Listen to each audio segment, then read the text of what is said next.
नमस्कार दोस्तों, स्वागत है आपका रामानुज मैथ क्लासेस की ऑनलाइन चैनल पर। दोस्तों, हम डिफरेंशियल इक्वेशन क्वेश्चन सोल्विंग की सीरीज चल रही थी। आज उस कड़ी में दोस्तों पार्शियल डिफरेंशियल इक्वेशन के मोस्ट टाइम के क्वेश्चंस जो आपके आरपीएससी द्वारा आयोजित first grade, second grade, RPSC college lecturer और एसीएफ के एग्जाम में जो टॉप 5 क्वेश्चन पूछे गए, आज हम डिस्कस करने वाले हैं टॉप 5 क्वेश्चंस पर जो कि आपके पार्शियल डिफरेंशियल इक्वेशन से रिलेटेड हैं। ठीक है, उम्मीद है कि आज आपको इस वीडियो देखने के बाद बहुत मदद मिलेगी पार्शियल डिफरेंशियल इक्वेशन के बारे में समझने में। वीडियो को अंत तक देखिएगा, स्किप ना करें। देखिए, सबसे पहले डिस्कस कर लेते हैं कि what is partial differential equation. तो दोस्तों, पार्शियल डिफरेंशियल इक्वेशन कुछ इस टाइप का आपको नजर आएगा। इसमें और ऑर्डिनरी जो डिफरेंशियल इक्वेशन था, दोनों में डिफरेंस ये रहता था कि मैं उसको लिखता था तो वो आता था मेरा y equal to f of x. मतलब पार्शियल डिफरेंशियल इक्वेशन में मुझे x और y दो इंडिपेंडेंट वेरिएबल मिलेंगे, दो इंडिपेंडेंट वेरिएबल मिलते हैं, टू इंडिपेंडेंट वेरिएबल, और एक डिपेंडेंट वेरिएबल होता है। जनरली ऐसा होता है, जनरली इस टाइप से होता है कि पार्शियल डिफरेंशियल इक्वेशन को आप ऑर्डिनरी डिफरेंशियल इक्वेशन से किस प्रकार से डिफरेंशिएट कर सकेंगे। तो पार्शियल डिफरेंशियल इक्वेशन के अंदर number of independent variables can be more than 1, 2, 3, 4 इस टाइप से हो सकते हैं। जनरली ये 2 होते हैं, 2 से अधिक भी हो सकते हैं, but dependent variable is always remain 1। Like generally इसको हम इस टाइप से डिनोट करते हैं। इसको मैं स्मॉल p लिखता हूं, del z upon del y, इसको मैं स्मॉल q लिखता हूं। इसके अलावा भी इसके और नोटेशन है p, q, r, s, t इस टाइप से। ठीक है, कि what is partial differential equation, जिसमें मेरे को इंडिपेंडेंट वेरिएबल 2, 3, 4 कितने भी हो सकते हैं और dependent variable always remain same. जैसे कि del z upon del x, इसको मैं हमेशा p से डिनोट करूंगा, del z upon del y इसको मैं हमेशा q से डिनोट करूंगा। ठीक है, तो उसमें x और y चेंज होता जा रहा है, बट z जो डिपेंडेंट वेरिएबल है वो हमेशा जो है वो सेम चलता है। और ऑर्डिनरी के अंदर आपके पास में एक ही डिपेंडेंट और एक ही इंडिपेंडेंट रहता है जनरली। ठीक है, तो ये तो हुआ इनमें मोटा अंतर। अब आ जाइए, हम क्वेश्चन सॉल्विंग पर आ रहे थे कि पार्शियल डिफरेंशियल इक्वेशन से रिलेटेड क्वेश्चन को हम किस प्रकार से हल कर सकें। चलिए देखिए, पहला क्वेश्चन मैं लिखने जा रहा हूं, z equal to a x plus a square y square plus b. ये आपके आरपीएससी एसीएफ 2011 ऑप्शनल पेपर का क्वेश्चन है। z equal to a x plus a square y square plus b. तो आप दोस्तों क्लियर कट देख रहे हैं कि मेरे को यहाँ z equal to function f of x y type का मिल रहा है। इसका मतलब ये हुआ कि यह एक पार्शियल डिफरेंशियल इक्वेशन का क्वेश्चन है, क्योंकि एग्जाम में कहीं भी मेंशन नहीं होगा, वहां केवल ये लिखा आएगा, केवल लिखा हुआ आएगा सॉल्व इट, इतना ही लिखा हुआ आएगा। तो you have to identify whether this question belongs to ordinary differential equation और पीडीई और ओडीई। ठीक है, तो ये आपको समझ में आ जाएगा कि z equal to function of f of x y. चलिए अब आती है अलग अलग बातें। यहां से मेरे पास में पार्शियल डिफरेंशियल इक्वेशन सॉल्व करने के लिए अलग अलग कंडीशंस हैं। तो पहला हम यूज में लाएंगे मेथड कि टू रिमूव आर्बिट्री कांस्टेंट। ये वाला मेथड हम काम में लेकर के आएंगे इस पर्टिकुलर क्वेश्चन को सॉल्व करने के लिए। मतलब स्वेच्छ अचरों का विलोपन करने पर, क्योंकि दोस्तों मुझे यहाँ पर a और b ये दो आर्बिट्री कांस्टेंट दिख रहे हैं, तो हमारा पर्पस रहेगा कि मैं अगर इन दोनों को यहाँ से एलिमिनेट कर दूं तो मेरा फाइनल आंसर मिल जाएगा। तो हम मेथड लगाएंगे टू रिमूव आर्बिट्री कांस्टेंट स्वेच्छ अचरों का विलोपन करने पर। तो दोस्तों सबसे पहले इसके लिए हम क्या लगाएंगे, z का विद रेस्पेक्ट ऑफ x। एक बार हम x के करस्पॉन्डिंग इसका पार्शियल डेरिवेटिव निकालेंगे, इसको हम p से डिनोट करते हैं। वो क्या आ जाएगा ए। आपको पता ही है कि पार्शियल डिफरेंशिएशन का मतलब क्या होता है, जब जब भी मैं इसका एक्स के करस्पॉन्डिंग करूंगा उस कंडीशन में जो वाई मेरा सेकंड वेरिएबल है वो एज ए कांस्टेंट ही ट्रीट होगा। तो del z upon del x मैंने किया, इसको आप हमेशा पी लिखते हो, हमेशा इसको पी से डिनोट किया जाता है। ए एक्स का मतलब मेरा हो जाएगा ए, क्योंकि इसको मैं y को एज ए कांस्टेंट ट्रीट कर रहा हूं, that will be 0, b is already constant, that will be 0, so hence we get del z upon del x p equal to a, equation number 1। now for second, अगर मैं z का y के corresponding partial derivative निकालूंगा, that will denote as a q, always, हमेशा partial differential के अंदर जब भी मैं इसको सॉल्व करूंगा तो del z upon del y term को हमेशा q से ही डिनोट करना है। तो जब मैं इसको y के करस्पॉन्डिंग करूंगा तो this term will be treated as a constant, will be 0, this will be 0, और इसका मुझे क्या हो जाएगा प्लस y स्क्वायर का हो जाएगा 2y, तो that will B 2a square y plus 0, equation number 2। अब जो हमारा ऑब्जेक्टिव रहेगा, गोल रहेगा, उद्देश्य रहेगा कि मुझे इस a को अब रिमूव करना है। तो a को रिमूव करने के लिए समीकरण नंबर 1 से p का a का मान 2 में रखा, put the value of a in equation number 2, we will get u equal to 2 p square y, बस hence that is our final answer। q equal to हमारा जो आंसर है दोस्तों वो आएगा 2p स्क्वायर y, क्योंकि हमारे पास में हमारा यही ऑब्जेक्टिव था कि आर्बिट्री कांस्टेंट a और b को रिमूव करना, तो हमने इसको रिमूव कर दिया और ये हमारा फाइनल आंसर मिल गया है हमें इस पहले क्वेश्चन का, जो कि आपके आरपीएससी एसीएफ 2011 का क्वेश्चन था। चलिए अब हम नेक्स्ट क्वेश्चन पे आते हैं, वो भी एक इंपॉर्टेंट टाइप क्वेश्चन है। क्वेश्चन नेक्स्ट लिखिए, सेकंड वाला, जो हम सेकंड क्वेश्चन सॉल्व करने जा रहे हैं दोस्तों, वो आपके आरपीएससी सेकंड ग्रेड 2014 का क्वेश्चन है। आरपीएससी सेकंड ग्रेड 2014 का क्वेश्चन है, z equal to small f x plus iota y plus capital F x minus iota y, जहां स्मॉल f व कैपिटल F स्वेच्छ फलन है, स्वेच्छ फलन है। ठीक है दोस्तों, ये क्वेश्चन था that was asked in RPSC 2014 second grade. तो ये भी एक इंपॉर्टेंट क्वेश्चन है। क्वेश्चन हमको दिया गया है कि z equal to f x plus iota y plus capital f x plus iota y. दोस्तों जहां पर स्मॉल एफ और कैपिटल एफ दोनों ही एक आर्बिट्री फंक्शन है। तो चलिए अब इस पर्टिकुलर क्वेश्चन में हम सेकंड टाइप यूज में लेकर के आएंगे, जहां की मुझे स्वेच्छ फलन को विलोपित करके मान ज्ञात करना है। ठीक दोस्तों, हमने जो पहला क्वेश्चन सोल्व किया था वहां हमने स्वेच्छ अचर को एलिमिनेट किया था। दोनों डिफरेंट टाइप के क्वेश्चन है। इसके अंदर मेरी जो अप्रोच रहेगी टू रिमूव, मेरा ये जो मेथड है ये सेकेंड मेथड है, टू रिमूव आर्बिट्री फंक्शन, ये इसका सेकेंड टाइप ऑफ मेथड है हमारे लिए। ठीक है, इस पर्टिकुलर क्वेश्चन के लिए तो मेरा जो उद्देश्य रहेगा कि ये जो मेरे को f और कैपिटल F, ये जो दो आर्बिट्री फंक्शन है, इसको मुझे रिमूव करना पड़ेगा, भले ही मुझे इसके लिए इसको 2 टाइम डेरिवेटिव करना पड़े। चलिए अगर मैं इसका फर्स्ट टाइम डेरिवेटिव करता हूं, that is del z upon del x equal to what will I get, f dash x plus I Y plus capital F dash x minus I Y, equation number 1। ठीक है, इसको मैं ये लिख सकता हूं। मैं इसका सेकेंड टाइम और वापस करता हूं दोस्तों, क्योंकि मुझे यहां से कुछ ऐसा आंसर मिले ऐसा लग नहीं रहा है। नेक्स्ट टाइम फिर किया तो we will get f double dash x plus I Y plus f double dash x minus I y. ठीक है, ये मुझे मिल जाएगा यहां से।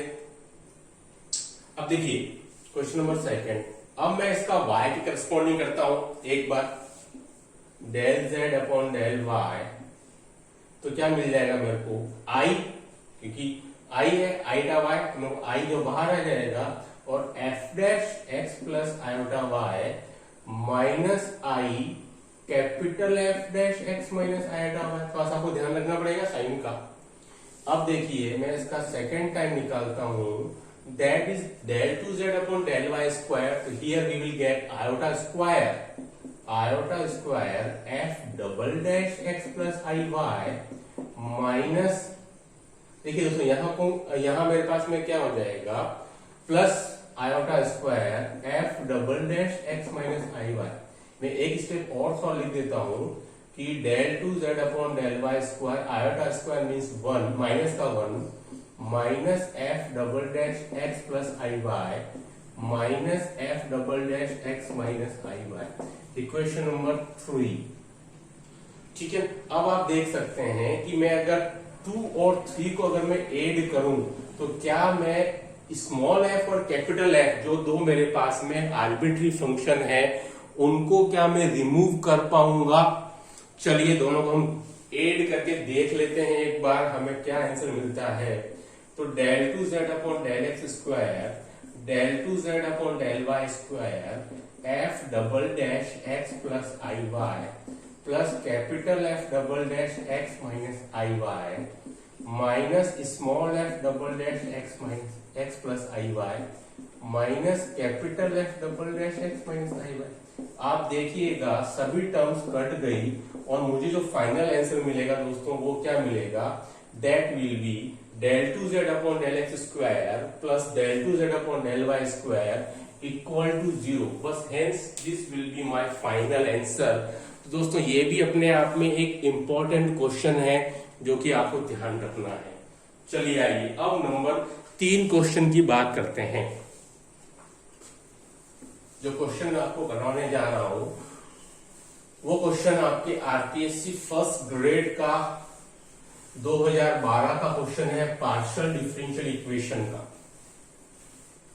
एक इंपॉर्टेंट क्वेश्चन है और वही क्वेश्चन आपके आरपीएससी एसीएफ में भी पूछा गया था। चलिए अब आ जाता है आपके क्वेश्चन पर। दोस्तों क्वेश्चन है आपका तीसरा क्वेश्चन आज का कि yz del z upon del x प्लस zx del z upon del y equal to xy। दोस्तों ये क्वेश्चन था जो आपके आरपीएससी एसीएफ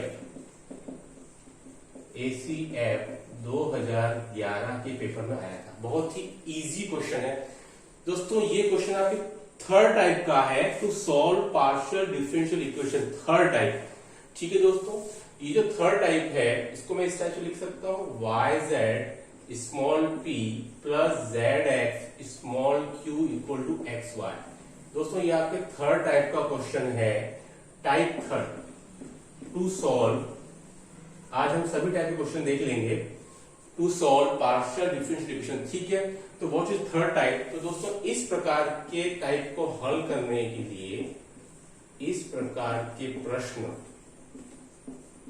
को हल करने के लिए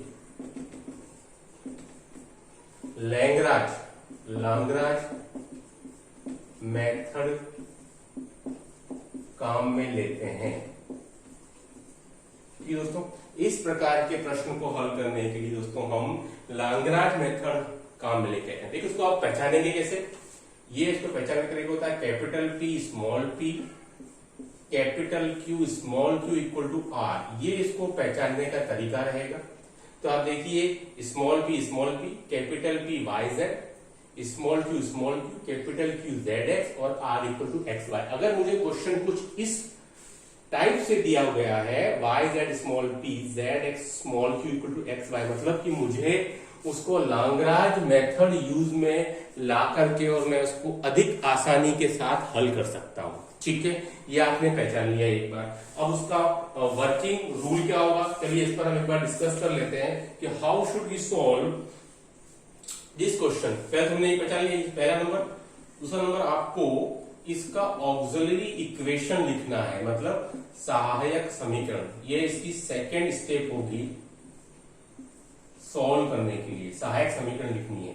दोस्तों वो क्या हो जाएगी, dx upon small p dy upon small Q and dz upon r।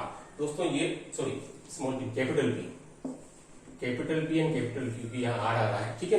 तो ये हो जाएगी, इसको मुझे इसकी ऑक्सिलरी इक्वेशन लिखनी है। अब इसकी हेल्प से दो स्वतंत्र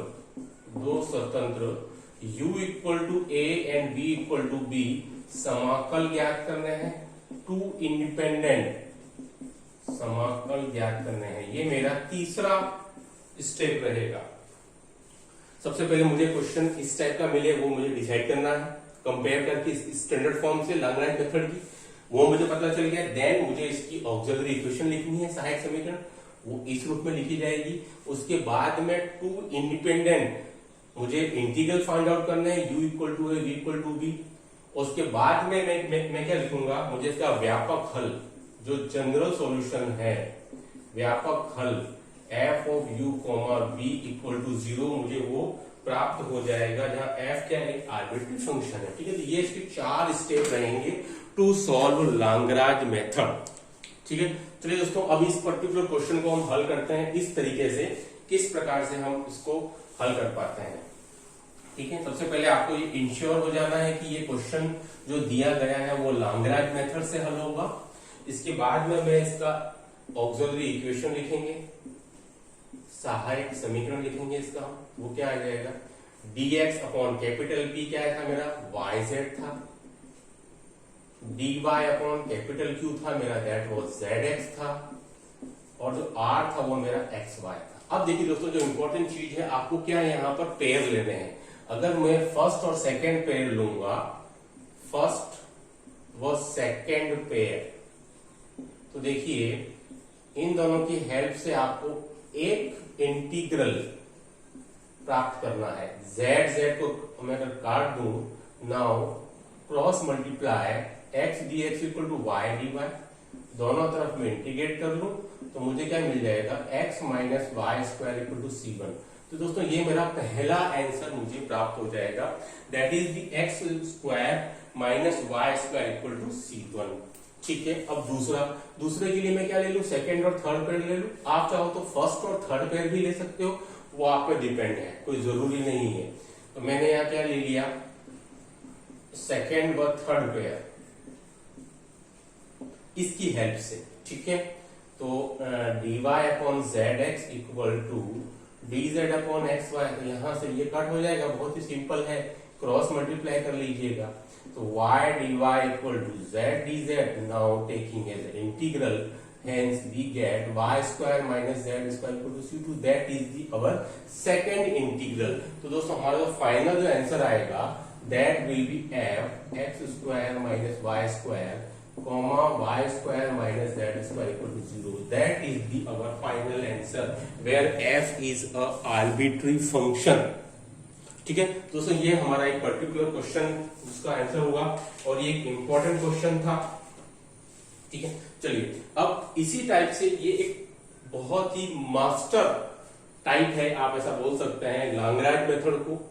अगर पार्शियल डिफरेंशियल इक्वेशन की बात होगी तो हमेशा जनरली लैग्रेंज मेथड पर एक क्वेश्चन आता ही आता है। जिस प्रकार से अगर ऑर्डिनरी डिफरेंशियल इक्वेशन की बात की थी तो क्लेरेट इक्वेशन पर एक क्वेश्चन आता था, वैसे के वैसे ही पार्शियल के अंदर आपके हमेशा लैग्रेंज पर बेस्ड एक क्वेश्चन आएगा ही आएगा। अगर आप आरपीएससी के पिछले फर्स्ट ग्रेड सेकेंड ग्रेड के कोई भी पेपर उठा करके आप देखेंगे, या आप किसी भी केवीएस एनडीएस या कोई भी पीजीटी के पेपर उठा के देखेंगे तो आपको हमेशा लैग्रेंज का एक क्वेश्चन मिलेगा। चलिए आ जाइए, चौथा question, most important question, y minus z y z p plus z minus x z x q equal to x minus y upon x y. दोस्तों ये क्वेश्चन इंपॉर्टेंट है, ये आपके आरपीएससी कॉलेज लेक्चर में भी ये क्वेश्चन आ चुका है इस टाइप का। 2014 मैथ्स में क्वेश्चन पूछा जा चुका है, इसलिए इसकी इंपॉर्टेंस और भी बढ़ जाती है, ठीक है। आरपीएससी कॉलेज लेक्चर 2014 मैथ्स में आया हुआ है। देखिए आपको देखते ही पता चल जाएगा कि ये क्वेश्चन मुझे कुछ इस टाइप का दिख रहा है, बस तो आपने ये पहचान गई, आपका 50% काम सॉल्व हो गया कि भाई मुझे यह एक लैग्रेंज मेथड से इस क्वेश्चन को सॉल्व करना है। थोड़ा सॉल्व करने के लिए इसको थोड़ा सा मॉडिफाइड कर देता हूं। अगर मैं इसका एलसीएम ले लूं एक्स वाई जेड, तो दोस्तों मुझे क्या बन जाएगा, एक्स ऊपर आ जाएगा, थोड़ा सा मेरा मॉडिफाइड हो जाएगा, तो मेरा काम आसान हो जाएगा। यहां मैं मल्टीप्लाई कर दूंगा वाई जेड माइनस का x y, that will be q, और यहां पर आ जाएगा z x minus z y. दोस्तों मैंने क्या किया, इसको क्वेश्चन को मैंने यहां से एलसीएम ले लिया एक्स वाई जेड, देन मैंने इसको x से मल्टीप्लाई, इसको y से मल्टीप्लाई, उसको मैंने z से मल्टीप्लाई कर दिया। इससे क्या मेरा थोड़ा काम आसान हो गया सॉल्व करने के लिए। ठीक है, अब बहुत ही इजी क्वेश्चन, p की वैल्यू आप रखोगे तो आप ये रख सकते हो, q की वैल्यू अगर आप रखोगे तो ये रख सकते हो, और जो r की वैल्यू दोस्तों वो आपकी ये वाली आ जाएगी। चलिए अब हम इसका number 2 first point, to identify given question as a Lagrange method, number 2 to write its auxiliary equation। तो ये क्वेश्चन कभी एग्जाम में केवल ये पूछा जा सकता है कि भाई इस दिए हुए प्रश्न का ऑक्सिलरी इक्वेशन कौन सा है, ABCD। ठीक है, तो क्या आ जाएगा, dx divided by x Y minus का xz, dy yz माइनस का xy and dz zx minus z। अब देखिए दोस्तों, यहां आपको थोड़ी सी मेहनत करनी पड़ेगी। ये पिछले क्वेश्चन की तरह एकदम इजी क्वेश्चन नहीं है। ठीक है, देखिए अब आप मेहनत क्या करेंगे इसमें, यहां केवल मैं फर्स्ट और सेकंड का पेयर लूं या सेकंड या थर्ड का पेयर लूं, उससे काम नहीं बनेगा। अगर आप इसको ढंग से ऑब्जर्व करेंगे तो मैं अगर dx dy और dz इन तीनों पेयर के न्यूमरेटर को आपस में ऐड करता हूं तो सीधी सी बात है डिनोमिनेटर भी ऐड होंगे। तो डिनोमिनेटर ऐड होंगे तो आप देखेंगे कि माइनस एक्स जेड से प्लस एक्स जेड कटेगा, एक्स वाई से माइनस एक्स वाई कटेगा, और वाई जेड से माइनस वाई जेड कटेगा। मतलब मुझे कुछ सॉल्यूशन मिल पाएगा। तो ये एक तरीका रहेगा, आप इन तीनों को ऐड कर दीजिए, नीचे मुझे क्या आ जाएगा, X Y minus x Z plus Y Z minus का x Y plus Z x minus का जेड वाई, और यहां पर आप चाहे तो कोई भी एक रख सकते हैं। ठीक है, क्या किया, तीनों को ऐड किया, न्यूमरेटर ऐड, सीधी सी बात है डिनोमिनेटर ऐड इक्वल टू, मुझे इसको रख सकता हूं आगे, इसको रख सकता हूं आगे, इसको रख सकता हूं आगे, किसी को भी एक इक्वल में रख सकते हो। ठीक है, तो अब आपको क्या मिलेगा, dx plus dy plus dz divided by 0, क्योंकि सारी टर्म्स जो है वो आपकी खत्म हो जाने वाली है।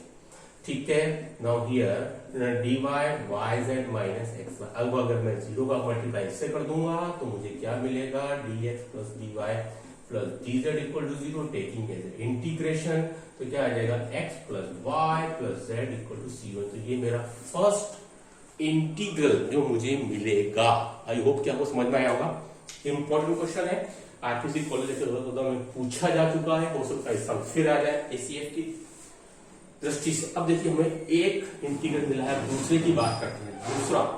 ठीक है, अगर इसको आप गौर से देखेंगे तो आपको ऑब्जर्वेशन पावर बढ़ानी पड़ेगी आपकी। देखिए मैं क्या कर सकता हूं, अगर मैं x को कॉमन निकालूं यहां से, तो क्या मैं इसको ऐसा लिख सकता हूं, बहुत आसान है, y को यहां से कॉमन निकाल लो, ऐसा लिखा जा सकता है। z को यहां से कॉमन निकाल लो, क्या ऐसा लिखा जा सकता है। देखिए इजी है सब तरीके, कोई प्रॉब्लम नहीं है, लिख सकता हूं, x कॉमन निकाला ऐसे लिख सकता है ना। वही तरीका, तीनों पेयर को मैं ऐड कर दूं तो क्या मिलेगा, dx upon x, dy upon y, dz upon z, नीचे 0, y minus z, z minus x, x minus y equal to 0। यहां पर आप किसी भी पेयर को रख सकते हैं, क्रॉस मल्टीप्लाई किया 0 का, all this value gate 0, dx upon x, now doing integrate dx upon x, dy upon y, dz upon z, तीनों को इंटीग्रेट कर देंगे, मुझे क्या मिलेगा, log x y z equal to c2, log x log y log z, मैंने इसको एक साथ लिख दिया, log x y z equal to, इसको ज्यादा आप log c2 भी लिख सकते हो, काम आसान हो जाएगा। ठीक है, x y z equal to c2, ये हमारा दूसरा आंसर मिला। हमारा फाइनल आंसर क्या मिलेगा, f। एक तो मिला x y z, और पहला में क्या मिला था हमको, x plus y plus z comma x y z equal to 0, ये हमारा फाइनल आंसर। जी दोस्तों, चलिए एक इंपॉर्टेंट क्वेश्चन था, पूरा हुआ। आई होप कि आपको आपके पसंद आया होगा।